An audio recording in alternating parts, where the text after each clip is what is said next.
Well, thank you for joining me once again, listeners, for the Prep and Defense show.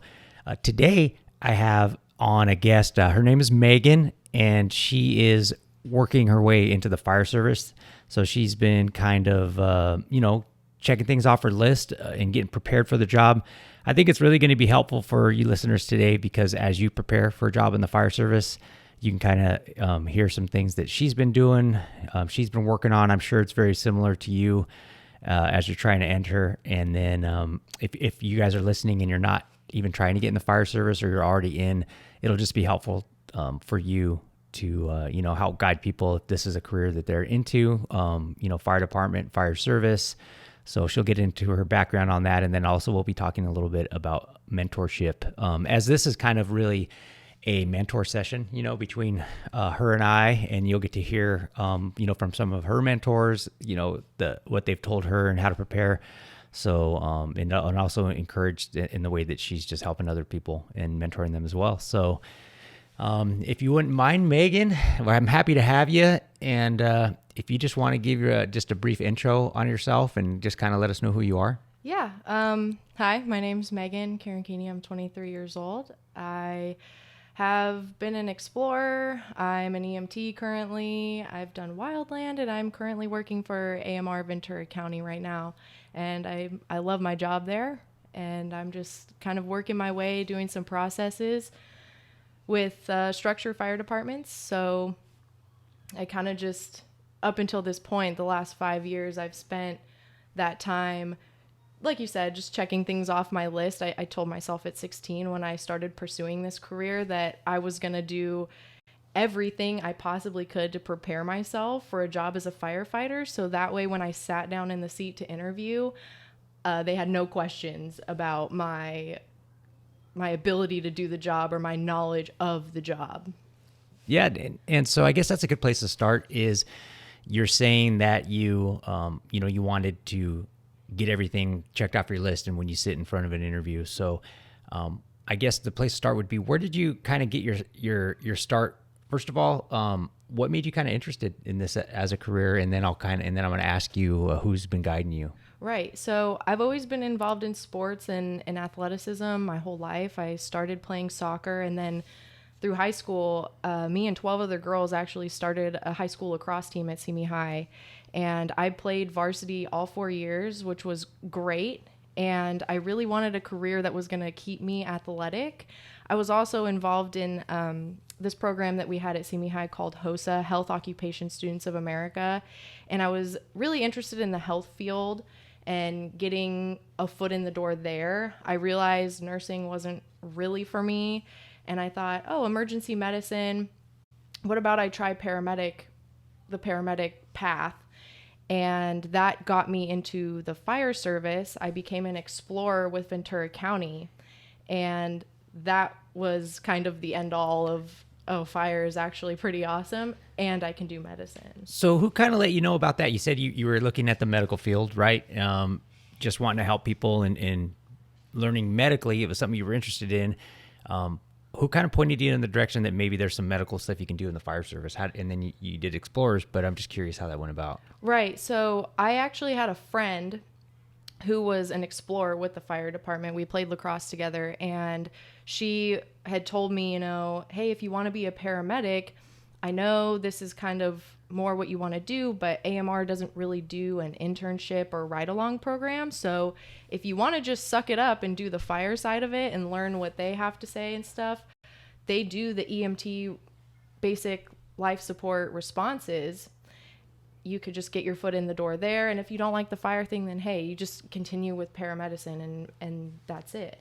Right. So it was a way for you. You saw it as an opportunity just to learn some more medically and to do ride-alongs because AMR didn't have a program for that. You were initially just interested in the medical side. Right. But you found out that there was a thing called the Explorer program, and then you got involved with that in Ventura County. And for those that don't know what the Explorer program is, can you let us know what that is? Right. So when I was involved with it with Ventura County, they called it the cadet program, but a cadet is actually a college student that's in a college level fire academy. So they changed it to Explorers to be more language friendly, I guess. And basically what it was when I was involved in 2016 was you were assigned a fire station and a crew, and you followed that crew's schedule. So on the Kelly schedule, the 3 on 4 off type of schedule. And that's basically what it was. You would ride out with your engine. And how often? So what was the commitment that you had to do there? Was it monthly, weekly? Oh, every shift that they were on. So like I said, you followed their schedule. And you were also able to, like, once you had some time on, you could call other stations. Like maybe you wanted to ride out on the truck. You could call and say, hey, Station 41, I'm a cadet at Station 46. Can I ride out on the truck today? And they'd usually say sure. Depends on who the crew was that was on. But because cadets, explorers, there are a lot of responsibility too. So from their perspective, they just have to make sure all their bases are covered. And it was honestly, I had an invaluable experience doing it. And I worked under a female firefighter, which was really helpful. Okay. And you said, first of all, on the schedule, you followed one of the shifts, and I'm sure they're flexible with your school and other things that you had. Oh, right. Yeah. So it was just when you had an opportunity, you would sign up and let them know that you were going to be there for that shift, and then you'd get to learn and work with them and stuff like that. Right. More or less. That's kind of the direction it is now, where you have to sign up for a shift. But mine was, hey, if I was at school, I wasn't working at the time. I would have a free 6 period. So I would go over to the station like an hour after that free 6th period. And then I'd be there until 9:00. If the shift was on during the weekend, I would be there at 9 and I'd be there until 9 that night and then leave. Okay. Yeah. So you left at the evening, and is that the same for the boys and the girls? Like, is it whether it doesn't matter whether you're male or female, they don't have you guys stay in the night? Yeah, no, you don't usually stay the night, no. Okay, yeah, just curious. When I was in Explorers years ago, it was 24-hour shifts, but it was a lot different. That was LA County, back in the day, 25 years ago, something like that. So, no, that's super interesting. And then you said that there was a firefighter. You got kind of on that shift. You got to work with a female firefighter, and you initially looking at medical stuff. What was kind of the conversation, or when did you kind of become interested in doing the whole fire thing as well? The first time I became interested in doing the fire side of it was when I got my hands on a Halligan and we were practicing forcible entry. I loved it. And then I got to play with Sawzalls and just a bunch of different equipment. And I was like, hey, I'm kind of mechanically inclined here. I really like the team aspect of it. I really like that I have to PT every morning, and just the camaraderie, the brotherhood, sisterhood, whatever you want to call it. That was kind of what led me. I had a family outside of my family, which is what kind of directed me into the fire service. So then from there, you finished high school while you were doing the Explorer program, and then what was next for you there? I went straight to college and got my EMT. And I had this whole plan set out that I was going to do my general eds and transfer to a 4-year and then come back and pursue the fire thing. And that kind of was like, oh, well, I'm already down here. Like, I might as well just finish out what I can. So I started doing the fire tech program at Oxnard College, and I got my associate's degree in like a year and a half. And I was also working on an ambulance at the time, American Professional out in LA County. And I did the fire academy at Oxnard, and that's, you find more reasons why you want to continue in this path as you go on, or maybe you find reasons you don't. So that was, I really liked the academy there. That was a lot of fun. Great instructors. And so, you said, so you did a fire academy, and then prior to that, you were doing your fire technology, working on that associate's degree. Did you finish that up and get that? Yes, I did. Okay, so you got your associate's degree, you got your fire academy, your EMT. Those were kind of like the dominoes you had set up there. And who was telling you to do that? A lot of people that are just trying to get in the fire service, they wonder what they need to do. And obviously you're doing the right things. Those are the things that I recommend to everybody, that they need to get done. First get your EMT, then start, knocking out the college, get your associate's degree if you're able, go to a fire academy if you're looking to get hired on a department that requires a firefighter one. We're talking about here in California, So how did you find out that that's what you needed to do? So back to when I was an explorer with Ventura County, the female firefighter I worked under, that was like, get your Cpat and go get your EMT. Those were like the first two steps. And what's a Cpat? Candidate Physical Abilities Test. It's a California state card that you get. You have to renew it every year. For some departments, they do require every 6 months you have a new one. It's through FCC. If you go on to fcc.org, you can sign up to take one. I think it's like $150 right now. A little expensive, but they do offer 2 practice sessions as well, which will cost you an extra $25, but totally worth it. So you can be prepared and know what you have to work on. I wouldn't recommend just going into it dry and thinking, oh, I'm really strong, or I got a lot of good cardio and, I'll be able to do this because I did that. And nope. So how many, so the first time you took it, you didn't pass? No, I didn't. I was like, oh, what did I do wrong? And it's really an endurance-based test is what it is. You have to have strength and cardio, but be able to pace yourself, yeah, right? To pace you have yourself. To know your limits, because I've seen that on the Cpat or any agility when people don't know how to pace themselves yet. They'll just push too hard even on the first event, and then they're just shot out. They don't know. They just think it's full throttle, and there is, like you said, there's some endurance, there's some things, some tasks you need to do. So if somebody hasn't taken this Cpat or something similar, another one is the Biddle, or there's some other ones out there, what would you recommend to somebody that's kind of just they don't know what it is, they just signed up for it? What should they do? I would definitely recommend doing the orientations they offer. Those are free. You get 2 along with the purchase of the test, which is $150. And then if you've really never done it before, do both of the practice tests. They offer 2 of them, which are $25 each. So you're spending a total of $200. But the proctors there are the ones that are guiding you through the orientation part of it, getting you familiar with the course.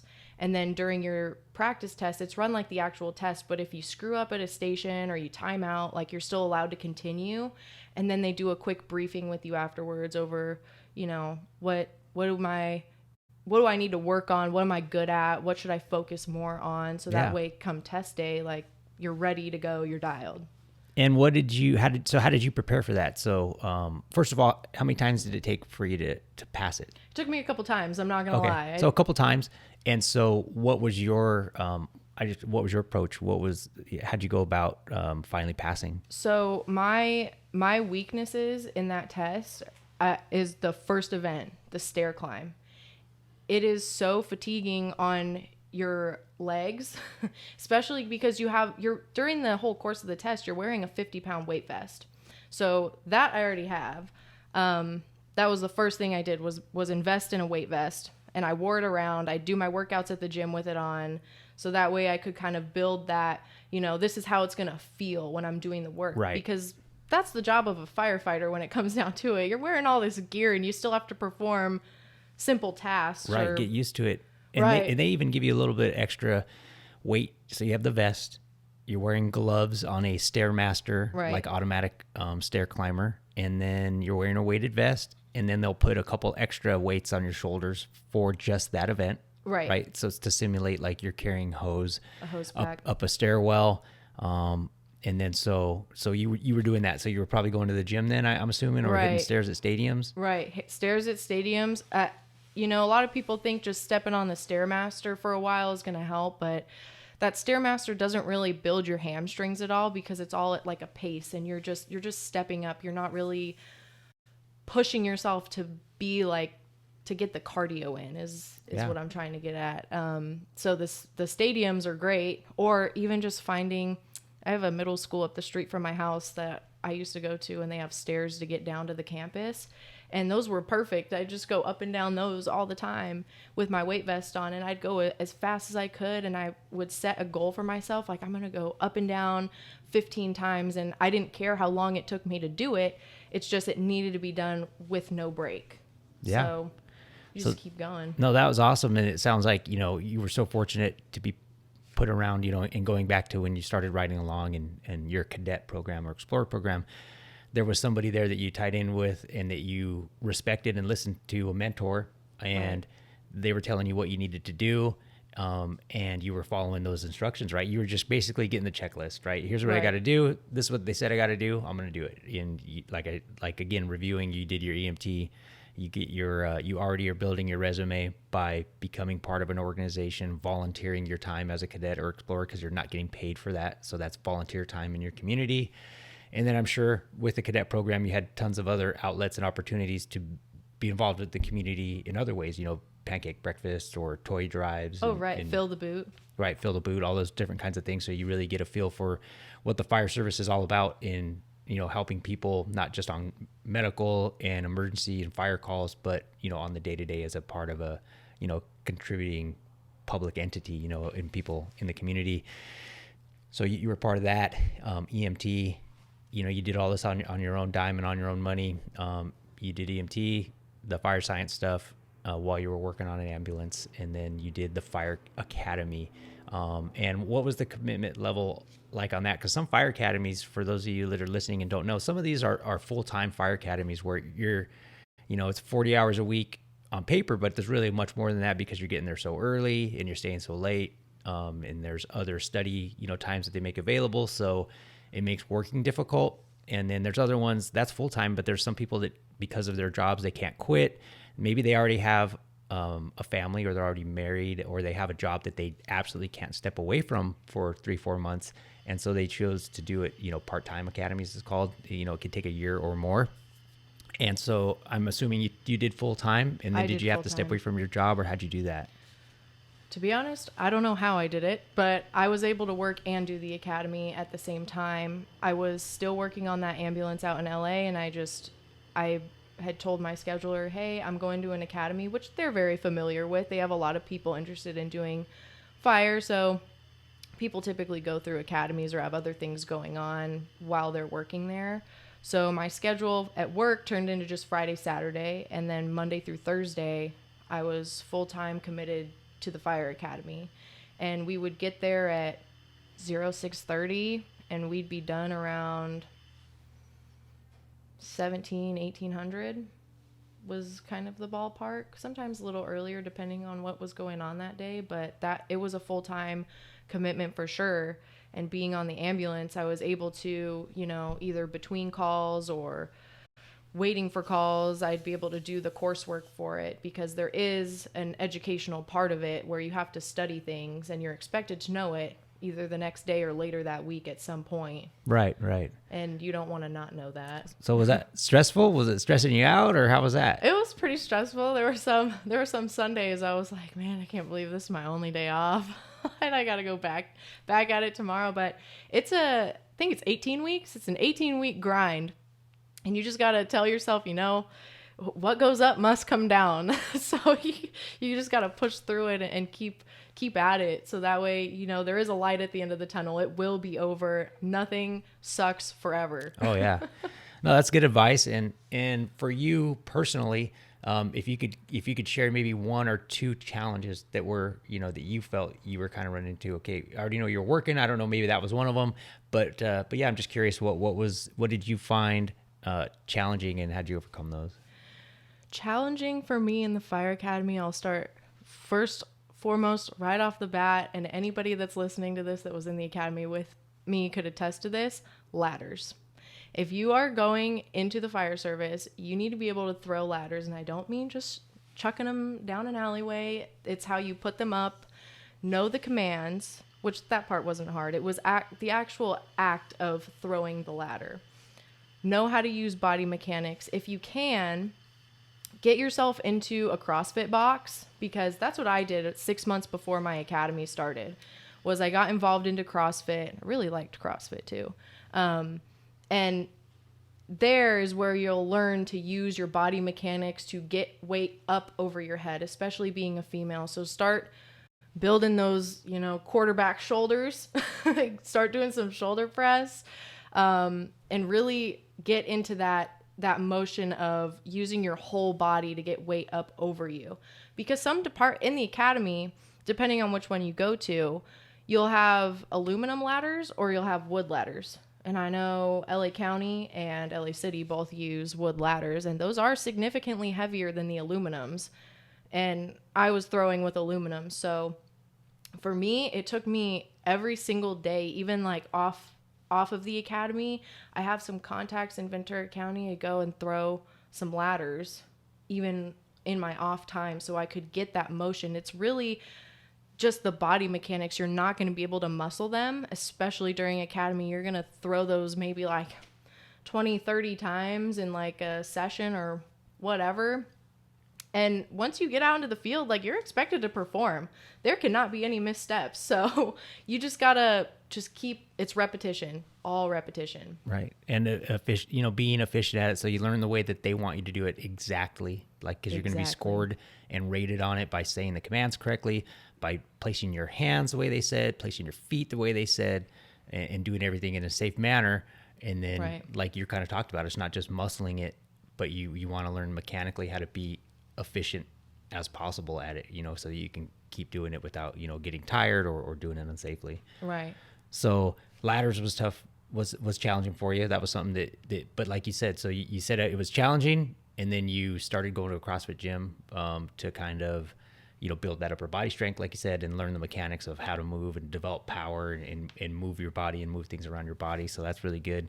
Was there another challenge that, through the academy that would be good advice for somebody? Just make sure that you're dialed. Like, I wouldn't worry too much about other people, but just make sure you yourself, like, don't be the reason that people get push-ups, or don't be the reason that people look at you every time and they're like, don't be last. Yeah, do not be last. And if you are last, like, really try and push yourself. I mean, I really struggled with being last on the runs. I have, for people that may not know this, I do have asthma, but I really don't try to use that as an excuse to hold me back. So I had a great group of guys that would help push me. And I knew sometimes when other people were falling behind, I would try and push them too. Like, hey, don't let me beat you. Don't let me beat you. Don't let me beat you. And it would really, we all just kind of helped each other out with that kind of aspect of it. So it was. Everybody has their own challenges, and they're not going to be, everybody universally doesn't have the same ones. Like you said, ladders, was something that you identified as a challenge for you. Somebody else could be another topic, or, you never know, somebody's having even stuff going on at home that's a challenge for them. And they just, you guys all help each other out and get each other through that whole academy. That's why it's so tight when you guys get out and you leave. You're that graduating class, and, there's a bond there and stuff for sure. That was really helpful. We talked about the academy, and one more, I guess on the topic of challenges before we go on to what you did after the academy was, so you were getting mentored by somebody, and that female firefighter was mentoring you. I'm just curious, was there any challenges or perspective that she gave you, of course, on what you need to do to being a firefighter, but were there things even specific to being a female firefighter that she kind of gave you a heads up on, or ways that you can just kind of, I guess, get your mindset and your approach that she helped you out with? Right. So when I was 16 or 17, I was involved in that Explorer program. There was one day at the station where we were PTing, or we were doing something around the station, and I was like, oh, I have to be a guy now. Like, I got to fit in with the guys. And she said, no, you're still a girl. You just need to be able, just be yourself, really, is what it is. You'll fit in wherever you go. No matter where you go, there's going to be people who like you, and there's people that are not going to like you. But you can really only help, the people that like you. You're not going to impress everybody. You're not going to be perfect for everybody or everybody's cup of tea, per se. But, just as a female, you're expected to do the job that the guys are doing. So you just have to prove yourself. Right. And that's really it. You have to either be able to keep up or outdo the guys. So that way you leave whatever career academy feeling like I earned my spot here, and that I didn't just get hired because I'm a female. No, and that is such a good perspective. And, myself, I'm Hispanic.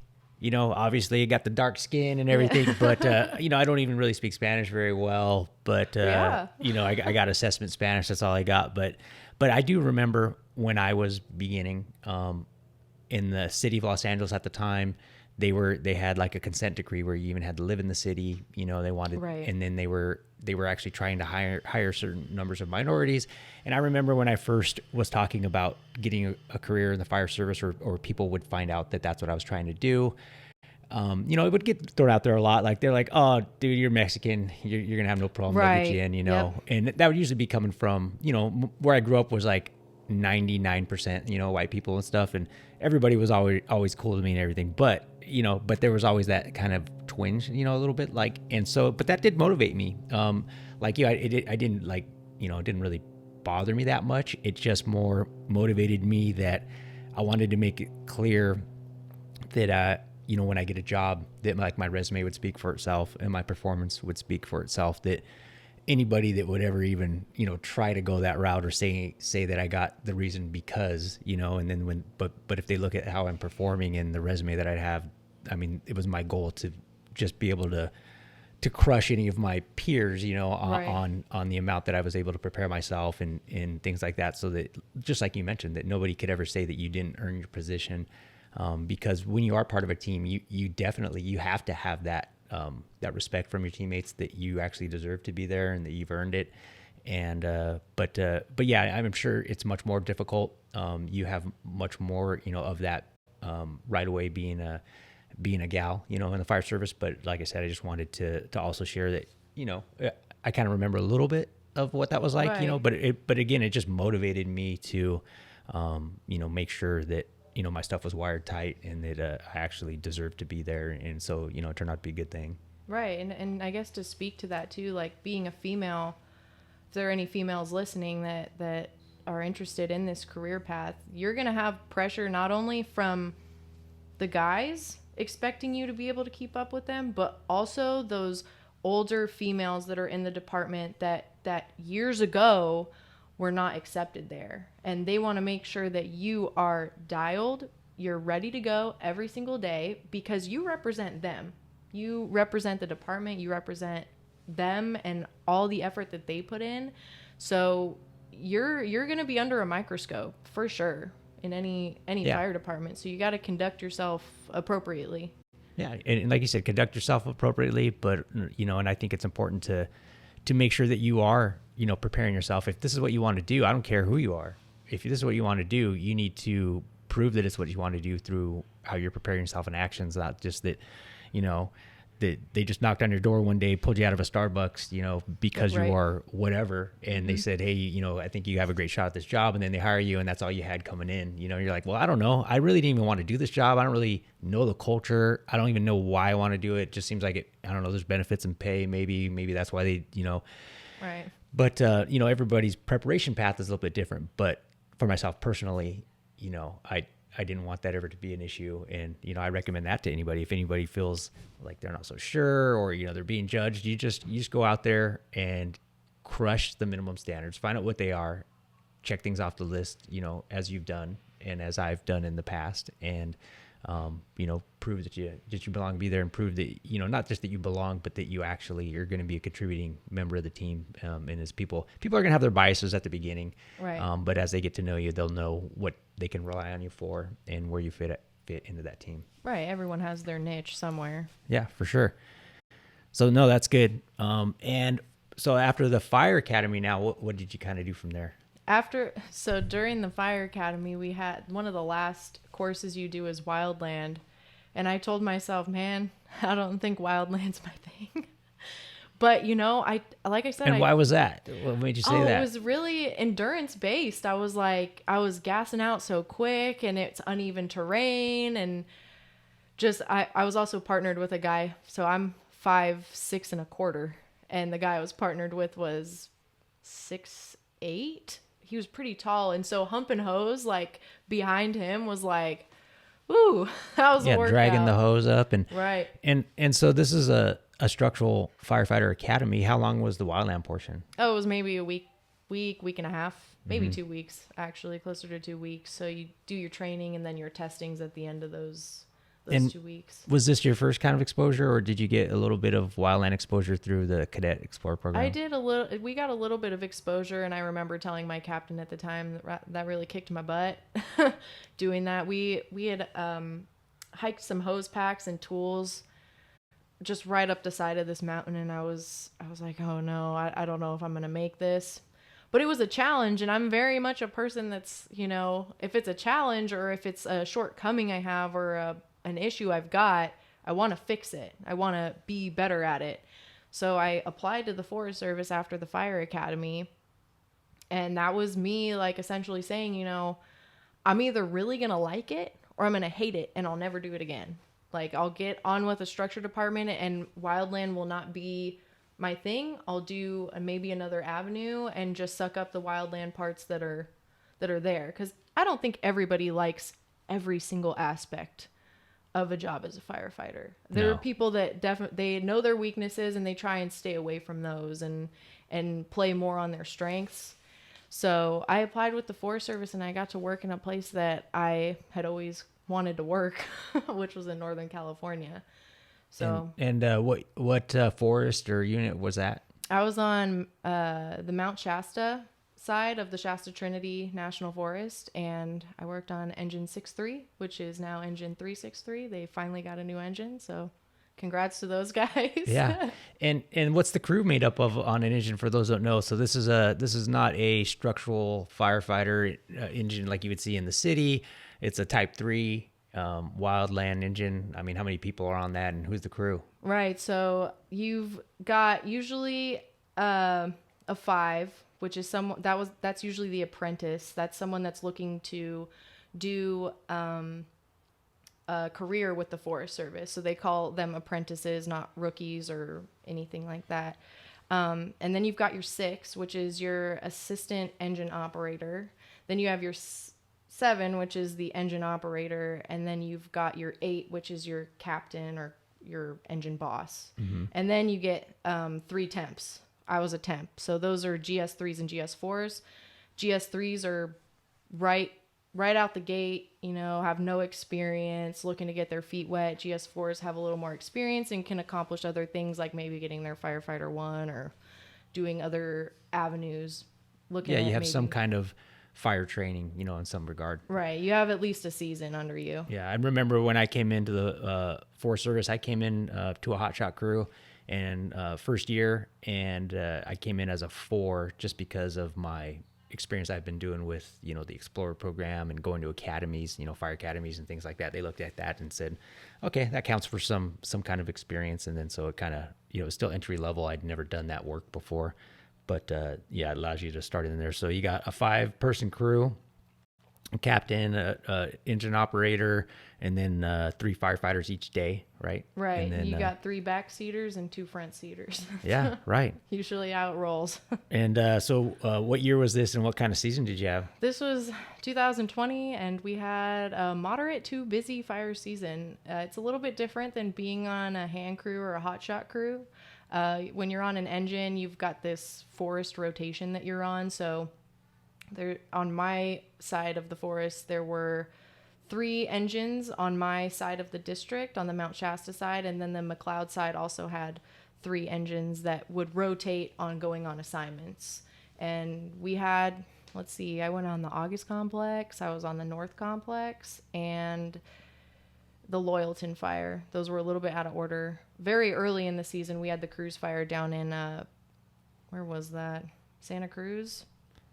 Somewhere down south. They called it Southern California. I'm like, this is not Southern California. and so how was that season then? Because you said initially, your first exposure kind of in the academy, you weren't interested in doing that kind of work. Maybe this isn't for me. What'd you think and how was it? So in the beginning, it was really difficult. I was like, yeah, maybe the wildland really isn't for me.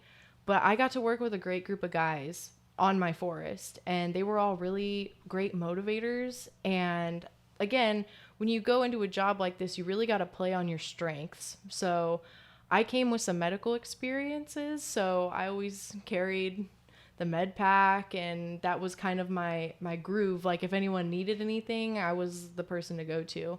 I was also shorter, so I carried a shorter handled tool. So that was my role in the team, was just being on the Pulaski if we needed that.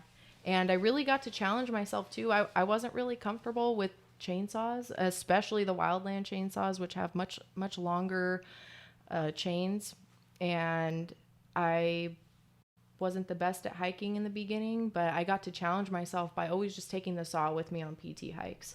I think there was maybe one time during the season where I didn't take the saw just to see how my time improved without it.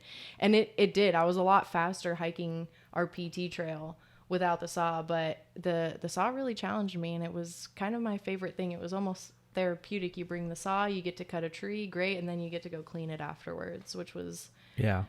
kind of Oh, cool. and was it that the summer you said there was some content of mine that you had found a little bit, or you Oh, saw some of that stuff? right before that season, I saw the Prep and Defend Instagram page, and you were like giving workouts, and there were like different parts to the year of different workouts you could do to prepare, and I was doing some of those. I didn't have all the equipment or Yeah. anything, but No, that's cool. You know, I'd still be doing the workouts. You're and like, well, I'm gonna try this it. is gonna prepare me. Yeah. And then how was it though? You said you came in maybe not as good a hiker. Yeah, And was that but- like, had you been hiking much, or I'm just kind of curious? Well, how it went. I was doing that out in Point Magoo, that sand hill. Oh, yeah, But I didn't bring my weight vest with me because, to be honest, I was probably just a little bit nervous hiking by myself. I don't have friends that are in a lot of friends in my personal life that are Yeah. very interested in this. So for me to go out hiking and stuff, especially with my asthma, if something happens, I'm on my own. Oh, So I just like I'd get a little nervous in that aspect of like, I'm bringing 50 pounds of weight vest with me. Like, and if something happens, like I want to be able to finish this hike, but you know, if I got to drop my weight somewhere, I don't want to lose this weight vest. It cost me a lot of money. So I just go hike up and down that sand hill, which kind of prepared me a little bit, but I think I started a little bit too late on that. Yeah.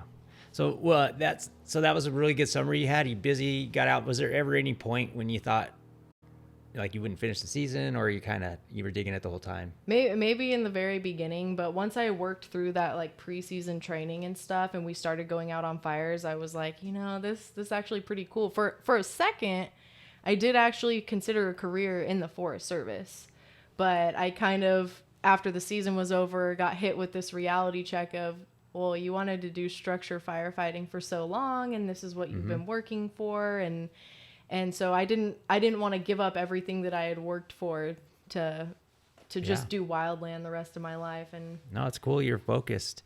And then, so that was 2020. And so what did you do after that?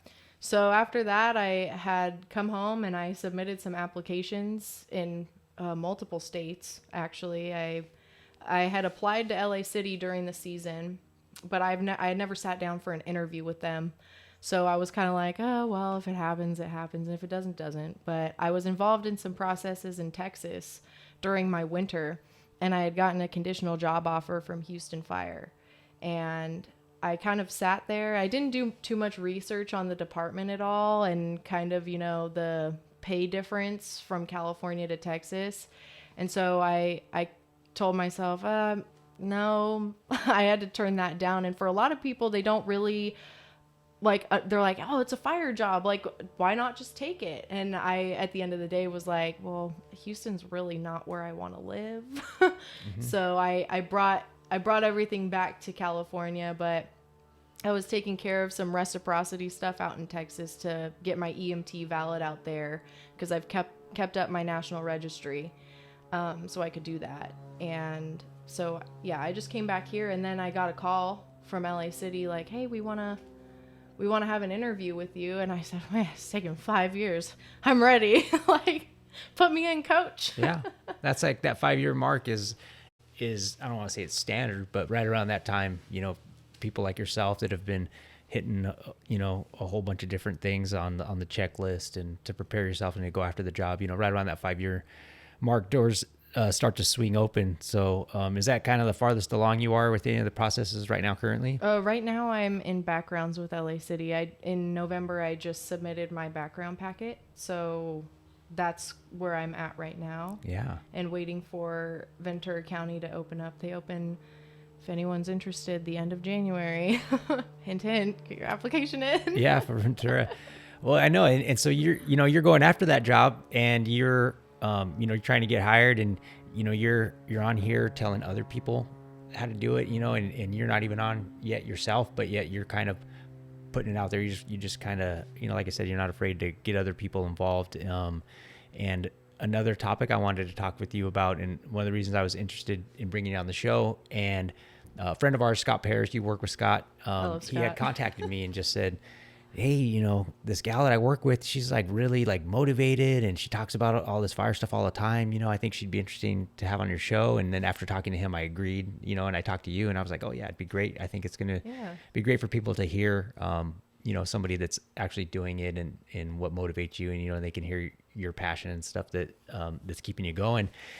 And I wanted to bring up, though, also, it sounds like you've kind of been helping some other people out, or you're interested in doing that. You want to tell us a little bit about that? Right. So I don't really belong to any sort of agency, I guess. I'm just really a point of contact for people. And it kind of started with someone in my personal life. She's a lot younger than I am, but I am closer in age than grandparents or parents are. You're in that role model mentor position. Right. And I'm someone, the way that I look at mentorship is I wish that I had somebody my age that was going through a process that could kind of, say, hey, like, this is what I didn't get the job here and this is why, or like I interviewed with this department and I didn't do so great. So here's some pointers for you, because this job, someone told me this once and it always kind of stuck with me, but, you will get somebody hired faster than you get yourself hired, because you're having mistakes and failures and overcoming them, but you're also telling other people like, hey, this is what I did wrong, so don't do that. Right. Like, you can do better, and they'll eventually get hired before you. So like I was saying, this started in a personal life. Someone that I'm close to, her mom's just not the best. She doesn't necessarily want to do maybe first responder stuff, but she doesn't want to carry on the family tradition of being in and out of jail, doing, drugs and stuff. So she wants to do something better with her life. And so I had a friend of a friend reach out to me saying that there was a girl in this similar situation. And, she's really interested in doing fire or maybe even being a police officer. And I said, yeah, like, put us in contact. And I still to this day will text her like, hey, we're doing Christmas at the station, at the AMR station, not fire station. But this is what we're doing. And this is kind of like one of the benefits to doing this job is you have a family that will support you outside of your personal family, and that there are people that are cheering you on. Maybe not every single step of the way, but there are people in your corner, and it's really rewarding. Like I even if I never got hired, I would love to see someone like that get hired, that I could help get hired. And are you still in touch with her? Do you still kind of keep in contact? I just texted her earlier this week like, hey, I'll be on a podcast. No, you should listen. That's really cool. Yeah, and she will. And I think that is amazing, and that's really, you're taking time to do that for somebody, and you're not even in, all the way to your end goal point, yet. And I just, I admire that so much. I think that's amazing. I encourage you to keep doing that. And that's, like you said, it's really what it's about. Someone told you that, when you figure some of this stuff out, that there's things that you've already learned. Right. I guess that's what I'm trying to say, that, you're not all the way at your end point yet, or you're reaching your goal for the agency that you want to end up at. But even with that, you've learned enough that you can pass it on to other people, and you can help bringing people in behind you, teaching them, things that like you've been sharing on the show with me, is stuff that was tough for you, so other people can have the perspective and be better prepared and kind of seeing what's out there. Right. Yeah. Just know what you're getting into at the end of the day. And even if you didn't do an Explorer program, that really kind of, for me, the Explorer program laid the foundation for me. But if you didn't do that, or maybe you're later in your life, you've already done things and are just finding out like, hey, maybe firefighting is something I want to do station visits. I know we're kind of in a weird time of COVID, but if you build a good rapport with some people, you can get in and get a mentor that way, someone that'll get you in. Right. If you don't have somebody currently mentoring you, and you don't, if nobody in your family came from the fire service, if Right. you don't have any friends or neighbors, that can help you, you just go to a fire station. They're public servants. They're there working for you and your community. Find out when it's appropriate and figure out how to get over there. And you're going to meet those people in there are mentors. They're going Right. to tell you, again, because they're passionate about it, and they're going to tell you what you need to do. And if some of them been on a long time, it'll even help reignite some passions in them and makes them remember, oh yeah, I remember what it was like when you're starting out. Hey, let me tell you this, let me tell you that. Right. Hey kid, this and Yeah. that. They always say that. And so you're in the process a couple places. And what else are you working on this year? What's your next step? Say you don't get hired this next year. What's kind of your next step? What are you working on? Right. So right now I'm currently working for AMR Ventura County, which is a 911 service. I'm an EMT, and out here they're ALS assist. So I get to do a lot more than an EMT basic would out here. And I'm getting a lot of good experience. I work with a lot of those more senior medics that have been on the job for a while. So I'm always taking tips and ideas from them. And I've been accepted into Ventura College's paramedic program for August of 2022.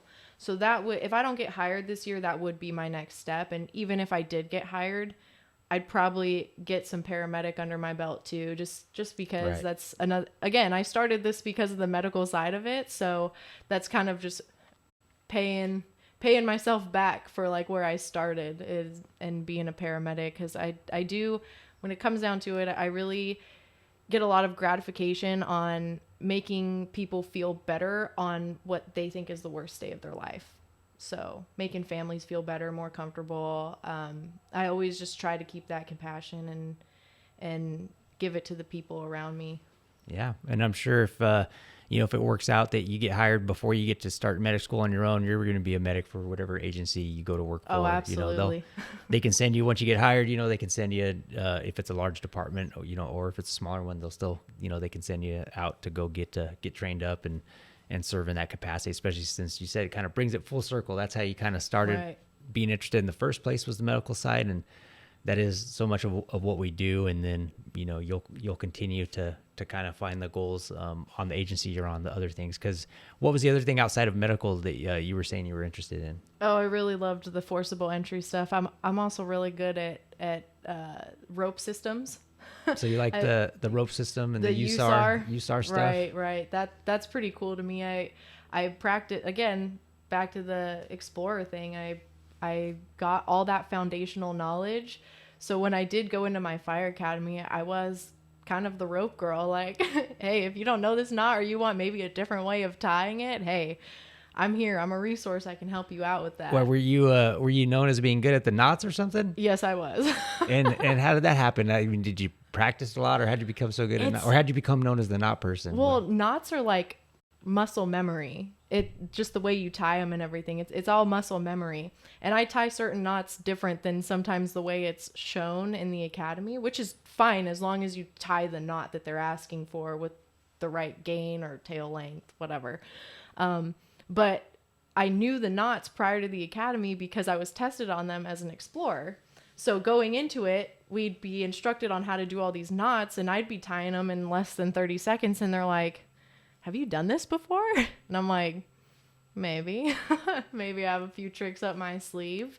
So, we were given, I think it was 3 or 4 weeks to prepare for our knot test. And, not everyone's good at tying knots. Not everyone gets it. Not everyone can follow that. And I was just kind of there like, hey, if you want to go to the knot rack after the academy today, like we can practice there. And there were a couple times we did that. So it's kind of awesome knowing that you're good at something and can help somebody else get good at it too. No, it is cool.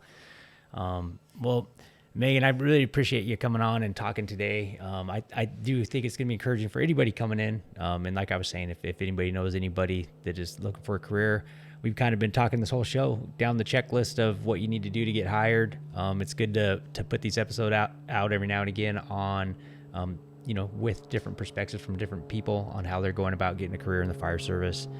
And, if there's anything that you can help people with, I'll be putting your info, just your Instagram probably in the show notes if you're good with that. That's fine. And I'm sure, especially some gals will probably reach out to you. I hope they found it encouraging. And that's really what this was all about, is mentoring. I'm here as a mentor to you to help you, if there's anything I can help you with getting in the fire service. And that's why I wanted to take this opportunity today and talk to you and just kind of have like a on the air mentor session where you're just kind of laying out all the stuff you've been doing. And then, even after the show, we'll be talking and I can help guide you on some stuff that's next for you or whatever else. If there's stuff I can help you with, we're happy to do that. So, again, appreciate you coming on. Thank you for having Just me. encourage you to keep pushing.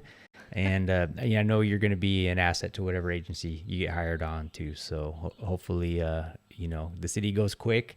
Or if it doesn't, you can get over, get back kind of local to where you kind of grew up and stuff in Ventura County. You'd be asset either one. So, again, thanks for coming on, and, we'll be in touch, and hopefully folks will reach out to you for some help and guidance, if they're just starting out. I know you'd be a resource for them on that.